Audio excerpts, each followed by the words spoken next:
மேலாக தமிழ்நாட்டு மக்களை மகிழ்வித்துக் கொண்டிருக்காரு. தூத்துத்துறையின் மூலமாக ஒரு தொழிலை இழிவுபடுத்தி பேசுறது கேவலமா இல்ல, அசிங்கமா இல்ல? உங்களுடைய கொள்கை என்ன, கோட்பாடு என்ன, உங்களுடைய செயல் திட்டம் என்ன அப்படின்ற துணிச்சல் அந்த கேள்வியை கேட்டு எங்களை எதிர்கொள்ளுங்க.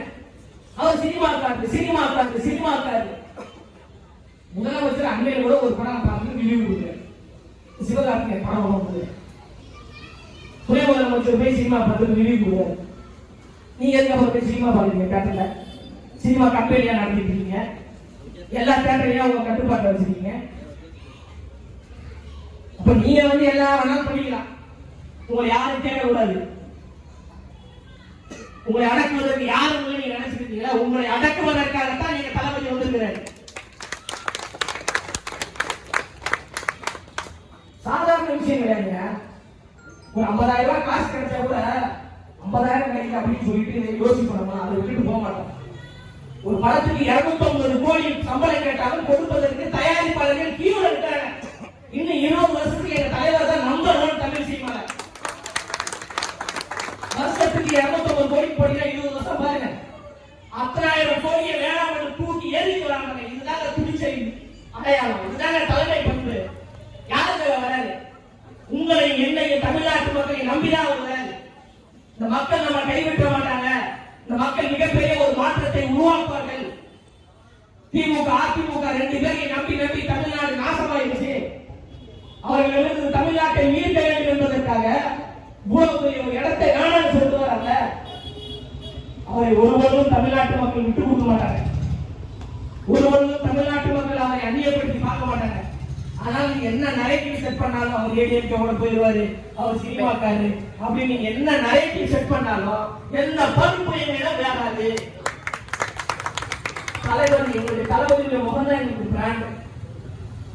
234 தொகுதியில எங்க தலைவருடைய ஒற்றை முகத்துக்காக தான் ஓட்டு போட போறாங்க. அந்த மிகப்பெரிய ஒரு புரட்சி 2026 நடக்கதான் போகுது. அதனால அரசியலாக எதிர்கொள்ளுங்க.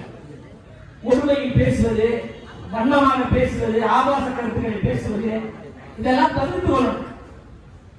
தமிழக வெற்றி கழகத்தை சார்ந்த தோழர்களே, நீங்க சாதாரணமாக நினைக்காதீங்க. மிகப்பெரிய ஒரு சரித்திரத்தை உருவாக்கக்கூடிய போர்படை தளபதிகளாக எல்லாரும் வேலை செஞ்சுட்டு இருக்காங்க.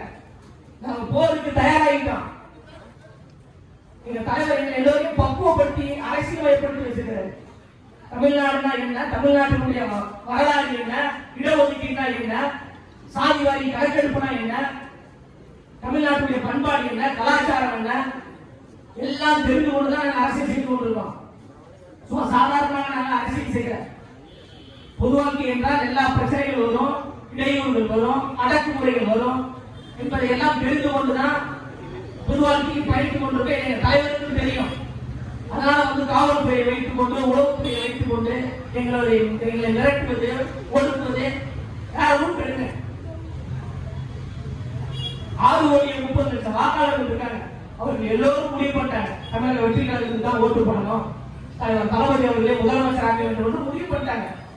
அதை பொறுத்துக் கொள்ள முடியாத நீங்க தான் நாள்தோறும் எங்களுக்கு எதிராக பேசிக்கொண்டு எங்களை முடக்க வேண்டும் என்று நீங்கள் தான் முடங்கி போறீங்களே தவிர, நாங்கள் ஆலமரம் போட்டு நாங்கள் வளர்ந்து கொண்டேதான் இருக்கிறோம். 75 நாட்கள் பவள விழா கொண்டாடிய திமுக கட்சி இதுவரைக்கும் யாரை பார்த்து இப்படி பயனே கிடையாது. ஐயா எம்ஜிஆர் அவர்களுக்கு பிறகு ஒருத்தரை பார்த்து பயப்படுகிறது என்றால் அது நம்ம வெற்றி தலைவர் தளபதி என்கிற ஒற்றை நபர். அதனால நாங்க ஒரு கருத்தை முன்வைக்கிறோம் என்றால் அந்த கருத்துல இருக்கிற உண்மை என்னன்னு பாருங்க. அதற்கு பதில் சொல்லக்கூடிய ஒரு சூழலை திமுக கட்சியை சார்ந்தவர்கள், கூட்டணி கட்சியை சார்ந்தவர்கள் சொல்லுறாங்க. அதை விட்டுட்டு 200 ரூபாய் கொட்டடிகள், வாடகைக்கு விடக்கூடியவர்கள், இது போன்ற ஆபாச பேச்சாளர்கள் எல்லாம் மேடை ஏற்றி எங்களுக்கு எதிராக பேச வைத்து அதை ரசிப்பது என்பது உங்களுக்கு நீங்களே உங்களை காலையில் குவிழ்ந்து கொள்வதற்கு சமம். நாங்கள் அப்படி பேசக்கூடியவர்கள் கிடையாது. நாங்கள் வருவாதே கருத்தையா நாங்கள் முன்வைக்கிறோம். சமூக நீதி மாடல் சொல்றீங்க, சாதிவாரி கணக்கெடுப்பு ஆய்வையா நீங்க இன்னும் நடத்தாம இருக்கீங்க. சமூக நீதி மாடல் சொல்றீங்க, மேகலையை மலத்தை கொட்டிய உண்மையான குற்றவாளி யாருன்னு கண்டுபிடிக்க நம்ம சொல்றோம், செய்ய மாட்டேன்றீங்க. நகைக்கடையில நாங்க தள்ளுபடி பண்றோம்னு சொல்றீங்க. எத்தனை பேருக்கு நகைக்கடை நீங்க தள்ளுபடி பண்ணீங்க? எதையுமே பண்ணல. 2 மாசத்துக்கு ஒரு முறை மீன் கணக்கீடு முறையை மாதம் ஒரு முறை நாங்கள் ஆட்சி அமைந்தால் செய்வோம். நீங்க 4 வருஷம் ஆச்சு, ஒண்ணுமே நீங்க செய்யல. இப்ப வாயை திறந்தாலே போய்தான். நேற்று அங்கன்வாடி ஊழியர்கள் போராடுறாங்க, அவர்களை நசுக்கிறீங்க. பதவி உயர்வு வேண்டும் என்று மாற்றுத்திறனாளிகள் போராடுறாங்க, அவர்களை தரதரவென்று இழுத்து அடக்குமுறைகள் செய்து அவரை உருவப்படுத்தீங்க. இது எல்லாம் பண்ணிட்டு நாங்கள் திராவிட மாடல், பெரியாரிய மாடல், உண்மையும் நேர்மையான ஒரு ஆட்சியை நடத்தி கொண்டிருக்கோம் என்று நீங்க பேசுகின்ற பொழுது எங்களுக்கு பயங்கரமான கோபம். அப்ப இந்த பெரிய மாடலை, இந்த பித்தலாட்ட மாடலை, இந்த குடும்பாட்சி மாடலை வீழ்த்துவதற்காக மக்கள் மாடலான வெற்றி தலைவர் தளபதி வந்திருக்கிறார்.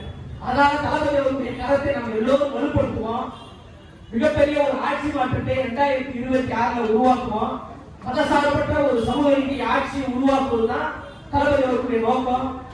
சாதி ஏற்றத்தாழ்வு கூடாது, ஒடுக்குமுறைகள் கூடாது, பிரிவினைகள் கூடாது, மோதல்கள் கூடாது. உண்மையும் நேர்மையான ஒரு மக்களாட்சியை உருவாக்க வேண்டும்.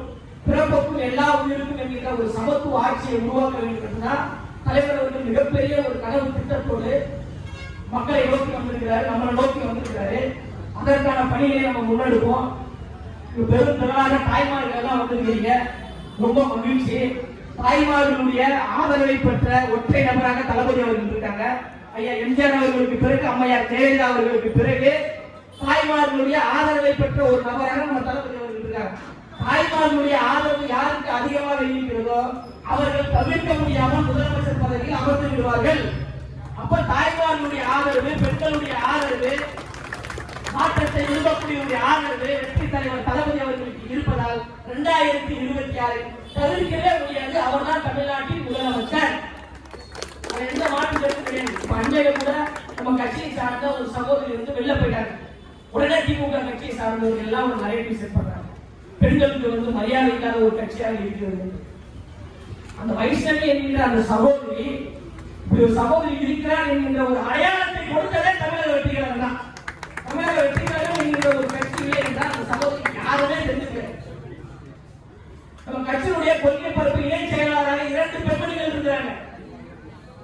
அந்த 2 பெண்மணிகளையும் உலகம் முழுவதும் தெரியக்கூடிய வகையில் உருவாக்கியவர் தலைவர் அவர்கள் தான். கட்சியில் சேர்க்கை அணி என்று ஒரு அணி இருக்கிறது. அந்த அணியுடைய மாநில செயலாளர்கள் யாரு? அந்த அணியின் மாநில துணை செயலாளர் யாரு? 2 பெண்கள் தான். பெண்கள் தலைமையில் உறுப்பினர் சேர்க்கை நடந்து கொண்டிருக்கின்ற ஒரே கட்சி இந்தியாவிலேயே தமிழக வெற்றிகளாக தான். அம்மா வேலுநாச்சியார் அவர்களையும் அம்மா அஞ்சலி அம்மா அவர்களையும் கொள்கை தலைவர்களாக வைத்துக் கொண்டு அரசியல் செய்யக்கூடிய ஒரே கட்சி இந்தியாவிலேயே கொள்கை தலைவர்களை பெண்கள் வைத்திருக்கிற ஒரே கட்சி தமிழக வெற்றிகளாக தான். திமுக இருக்கா? அதிமுக இருக்க கொள்கை தலைவராக பெண்கள் வச்சிருக்காங்களா? பிஜேபி இருக்கா? கிடையாது. தமிழக வெற்றிகளாக தான் இருக்கு. எல்லாவற்றிலும் தளபதி அவர்கள் புதுமையாகவும் முதன்மையாகவும் இருக்கிறார். சென்னையில 16 தொகுதி இருக்குங்க. 16 தொகுதிய 2 தொகுதியாக 3 தொகுதியாக 1 தொகுதியாக பிரித்து மாவட்ட செயலாளர்களை தலைவர் அவர்கள் நியமிச்சிருக்காங்க. 75 ஆண்டுகள் பவள விழா கொண்டாடிய கட்சி திராவிட மாடல், பெண்களை நாங்கள் உயர்த்துவோம் அப்படின்னு சொல்றாங்க. ஏதாவது ஒரு பெண்ணை சென்னையில ஏதாவது ஒரு இடத்துல மாவட்ட செயலாளராக திமுக நியமிச்சிருக்காங்க. யாராவது ஒரு இருக்காங்க யோசிச்சு பாருங்க, கிடையாது. ஆனா திமுக நகர்ந்து ஒரு தொகுதி இருக்குல்ல, அந்த தொகுதியினுடைய தமிழக வெற்றிகளுடைய மாவட்ட செயலாளர் யாரு? பல்லவி என்கின்ற ஒரு சகோதரி, ஒரு பெண்மணி. சென்னையில ஒரு பெண்மணியை மாவட்ட செயலாளராக நியமித்து மிகப்பெரிய ஒரு அங்கீகாரத்தையும் அடையாளத்தையும் கொடுத்தவர் தலைவர் தளபதி அவர்கள். தமிழ்நாடு முழுவதும் பல பெண்களை மாவட்ட செயலாளராக நியமிச்சிருக்கிறார்.